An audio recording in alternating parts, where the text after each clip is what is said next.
प्रिय विद्यार्थियों, हिंदी विषय में बाल महाभारत के अंतर्गत आज हम अध्याय 7 भीम के बारे में अध्ययन करेंगे, उनसे संबंधित कथा को समझेंगे। तो आइए शुरू करते हैं। पांचों पांडव तथा धृतराष्ट्र के 100 पुत्र जो कौरव कहलाते थे, हस्तिनापुर में साथ साथ रहने लगे। खेल कूद हंसी मजाक सब में वे साथ ही रहते थे। शरीर बल में पांडु का पुत्र भीम सबसे बढ़कर था। खेलों में वह दुर्योधन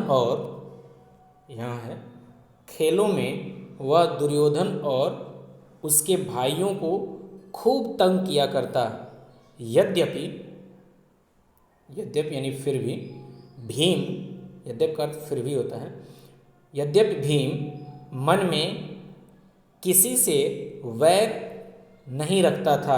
वैर का मतलब होता है कोई दुश्मनी, भेदभाव। वैर का मतलब दुश्मनी, कोई द्वेष नहीं था उससे। और बचपन के जोश के कारण ही ऐसा करता था। फिर भी नेक्स्ट यहाँ है, दुर्योधन तथा उसके भाइयों के मन में भीम के प्रति द्वेष भाव, द्वेष का मतलब होता है कि घृणा करना, उनसे घृणा की भावना जो है, जलन की भावना बढ़ने लगी। इधर सभी बालक उचित समय आने पर कृपाचार्य, यहाँ दिया हुआ कृपाचार्य उनके गुरु थे, से अस्त्र विद्या के साथ साथ अन्य विद्याएं भी सीखने लगे।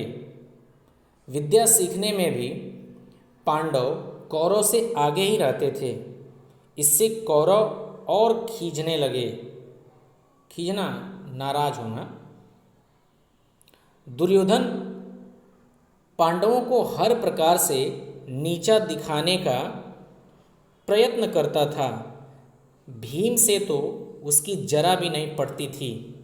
एक बार सब कौरवों ने आपस में सलाह करके यह निश्चय किया कि भीम को गंगा में डुबोकर मार डाला जाए और उसके मरने पर युधिष्ठिर, अर्जुन आदि को कैद करके बंदी बना लिया जाए।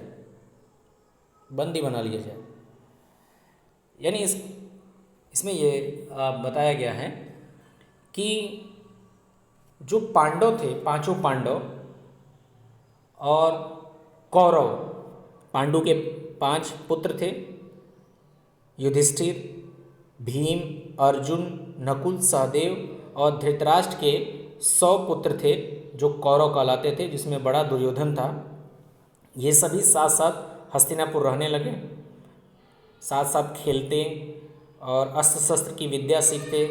इन सभी में पांडव यानी कौरव और पांडव में पांडव जो थे, खासकर भीम जो है, बल में और खेलों में, अन्य तरह के खेल में वो इनसे जीत जाया करते थे। भीम या फिर अर्जुन अस्त्र शस्त्र विद्या में, युधिष्ठिर भी, नकुल, सहदेव, ये पांडवों से हर बार जीत जाया करते थे। तो इससे पांडवों के मन में इनके प्रति ईर्ष्या और द्वेष भावना जागृत होने लगी और खासकर दुर्योधन के मन में ज़्यादा यह द्वेष भावना थी। और वो विशेष रूप से युधिष्ठिर को देखकर बहुत जलता था, जलन की भावना थी उसके अंदर। तो एक बार इन सभी ने कौरवों ने मिलकर एक योजना बनाई कि क्यों ना हम लोग खेल के बहाने भीम को नदी किनारे बुलाया जाए और उसे पानी में डुबाकर जल क्रीड़ा, यानी पानी में जो खेल खेला जाता है उससे संबंधित जो है उन्हें बुलाया जाए और जल क्रीड़ा में के अंतर्गत उन्हें डुबोकर मार डाला जाए। तो ऐसे ही रणनीति बनाते हैं और आगे क्या होता है देखिए, यहाँ जो दिया हुआ है, यहाँ से स्टार्ट करते हैं। एक दिन दुर्योधन ने धूमधाम से जल क्रीड़ा, यानी पानी में जो खेल या तैराकी सब कह लीजिए, पानी से संबंधित खेल है, जल क्रीड़ा। क्रीड़ा का मतलब खेल और जल का मतलब जल से संबंधित, का प्रबंध किया और 5 पांडवों को उसके लिए न्योता दिया, यानी उनको बुलावा भेजा कि आइए हम लोग जल क्रीड़ा करते हैं। बड़ी देर तक खेलने और तैरने के बाद सबने भोजन किया और अपने अपने डेरों में जाकर सो गए। डेरा यानी जो वहाँ पे नदी किनारे जो बसेरा बनाए थे, कुछ झोपड़ी या कैंपिंग टाइप की, तो उसमें अपने डेरे में चले गए, जाकर सो गए। दुर्योधन के छल से भीम ने भोजन में विष मिला दिया था। सब लोग खूब खेले तैरे थे, सो थक थका कर सो गए, यानी सभी लोग जल में बहुत खेले थे, तैराकी किए थे और थके आ रहे थे, जल्दी सो गए। भीम को विष के कारण गहरा नशा हो गया, विष पॉइजन, जहर दे दिया था उन्हें। वह डेरे पर भी नहीं न पहुंच पाया और नशे में चूर होकर गंगा किनारे रेत में ही गिर गया। उसी हालत में दुर्योधन ने लता जो पतली पतली टहनियाँ होती हैं, लताएं होती हैं, या हम यूँ कह लें कि पतली तना, ऐसा पौधा जो बहुत ही सर्पीला होता है या किसी के सहारे चढ़ता है, उसे आगे बढ़ने के लिए, ऊपर बढ़ने के लिए जो है सहारे की आवश्यकता पड़ती है, उसको हम जो है सर्पीली लता वाली जो झाड़ियाँ जो होती हैं ये कहा जाता है। तो उन लताओं से उनके पैर बांध दिए थे।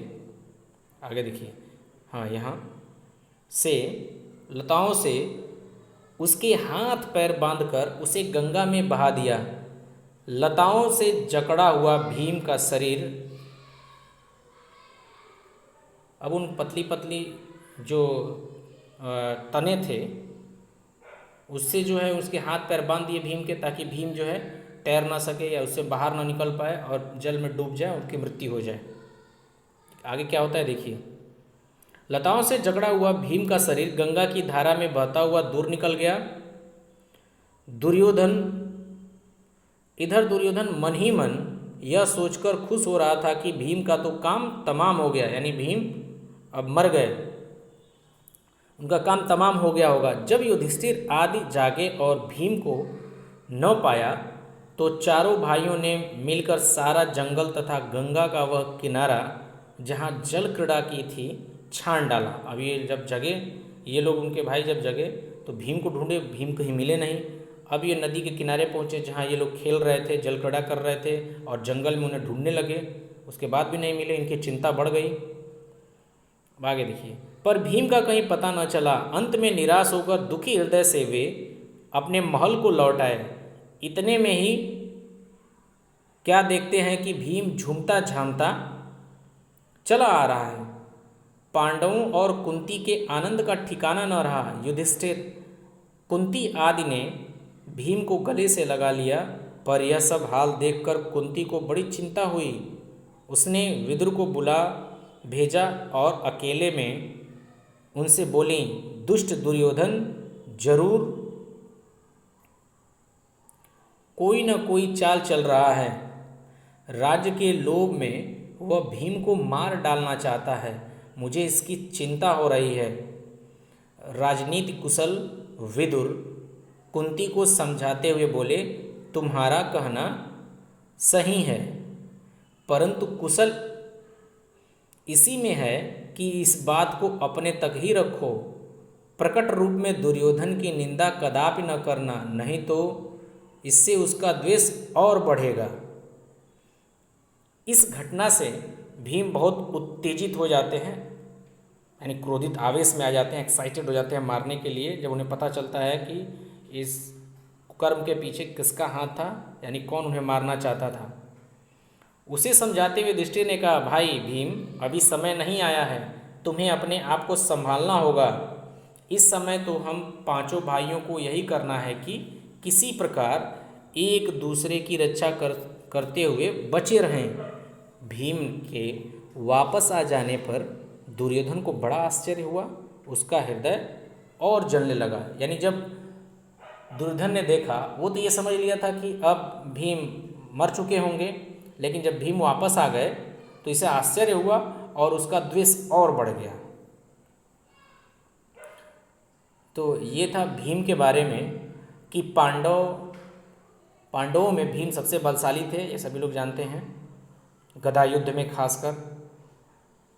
और उनके इस बल को, या उनसे जो है पांडव कौरवों में दुर्योधन सबसे अधिक घृणा करता था। और दुर्योधन ने यह उपाय लगाया, षड्यंत्र रचा कि किसी तरह उन्हें खेल के बहाने बुलाया जाए और नदी में डुबोकर उन्हें मार डाला जाए, लेकिन वो बच जाते हैं। तो इस कहानी में इतना ही है भीम के संदर्भ में। आप इसे ध्यानपूर्वक सुनिए, समझिएगा। जहाँ न समझ में आए या कोई कठिन शब्द हो तो आप अवश्य पूछें, उसका समाधान होगा और निश्चित ही किया जाएगा। धन्यवाद।